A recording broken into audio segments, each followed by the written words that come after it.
This is a magnet. Used to be a very big speaker, but now it's just a magnet. This is a stainless steel, non-magnetic, non-ferrous spoon. Don't stick. This is a cheaper,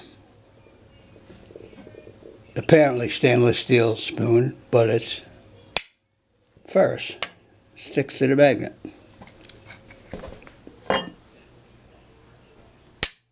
There we go.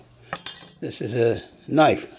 The handle, non-magnetic, stainless steel. The blade is ferrous, iron mixed in. Now, this is part of an Athearn locomotive. It's a connector that looks brass, or brass plated, or I don't know what. It's rusted, and guess what?